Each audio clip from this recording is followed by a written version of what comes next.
विष्णु भगवान ने पृथ्वी को किस समुद्र से निकाला था, जबकि समुद्र पृथ्वी पर ही है? हिरण्यकश्यप का भाई हिरण्याक्ष ने पृथ्वी को ले जाकर समुद्र में छिपा दिया था। फलस्वरूप भगवान विष्णु ने वराह का रूप धारण करके हिरण्याक्ष का वध किया और पृथ्वी को पुनः उसके कक्ष में स्थापित कर दिया। इस बात को आज के युग में एक दंतकथा के रूप में लिया जाता था। लोगों का ऐसा मानना था कि यह सरासर गलत और मनगढ़ंत कहानी है, लेकिन नासा के एक खोज के अनुसार खगोल विज्ञान की 2 टीमों ने ब्रह्मांड में अब तक खोजे गए पानी के सबसे बड़े और सबसे दूर के जलाशय की खोज की है। उस जलाशय का पानी हमारी पृथ्वी के समुद्र के 140 खरब गुना पानी के बराबर है, जो 12 बिलियन से अधिक प्रकाश वर्ष दूर है। जाहिर सी बात है कि उस राक्षस ने पृथ्वी को इसी जलाशय में छुपाया होगा। इसे आप भवसागर भी कह सकते हैं, क्योंकि हिंदू शास्त्र में भवसागर का वर्णन किया गया है। जब मैंने ये खबर पढ़ा तो मेरा भी भ्रम दूर हो गया।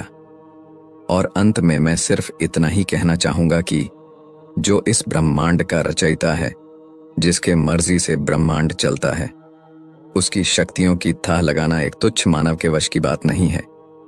मानव तो अपनी आंखों से उनके विराट स्वरूप को भी नहीं देख सकता।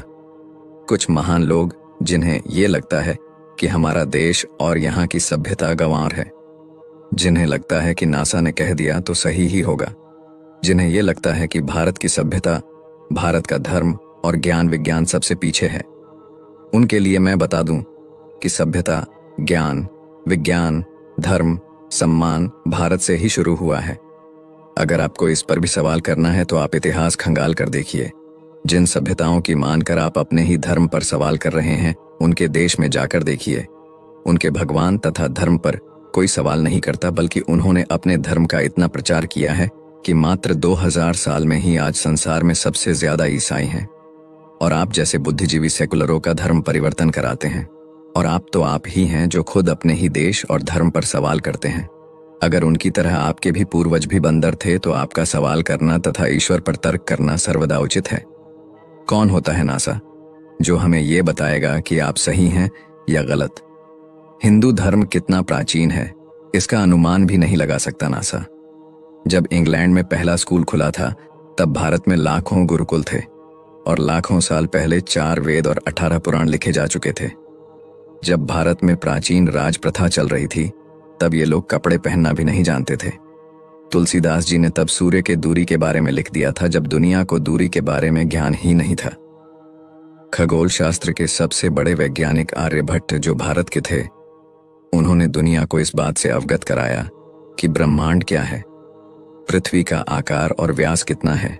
और आज अगर कुछ मूर्ख विदेशी संस्कृति के आगे भारत को झूठा समझ रहे हैं, तो उनसे बड़ा मूर्ख और द्रोही कोई नहीं हो सकता। दिन और रात का सही समय पर होना, सही समय पर सूर्य अस्त और उदय होना, पेड़ पौधे, अणु परमाणु तथा मनुष्य की मस्तिष्क की कार्यशैली का ठीक ढंग से चलना, ये अनायास ही नहीं हो रहा है। जीव के अंदर चेतना कहाँ से आता है, हर प्राणी अपने जैसा ही बीज कैसे उत्पन्न करता है, शरीर की बनावट उसके जरूरत के अनुसार ही कैसे होता है, बिना किसी निराकार शक्ति के ये अपने आप होना असंभव है। जय श्री राम, जय सनातन धर्म।